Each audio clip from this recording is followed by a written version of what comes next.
Ayan na. Pumili na ng talong si Doraemon.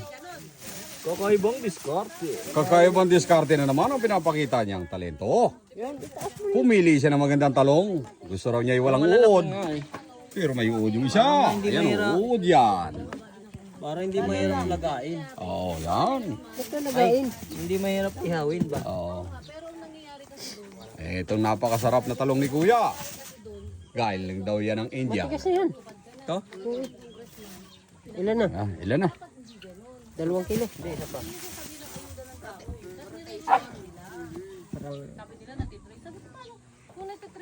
Oh, kulang pa. Tingnan mo kuya. Sige, dagdagi. Sakto na. Yung sumobra, itawad na. Oh, yan. Nakakuha na kami. Bayaran nyo na, boss. Nakakuha na kami ng pambangi. Bangihin nyo na. Oh, bayaran mo. Babang-ibangin ka pa. Aba, ay... Lintik yan. Nanunood lang tagbibideo na pagbayad pa. Biste. Ayaw magbayad ni boss. Oy, bayaran nyo daw yun. Sa pera ko. Saan ba? Nandiyan yung bag ko, di ba? Wala akong pera dito. Alalahanin nyo. Kaya lang buo yun. Ah, ay talagang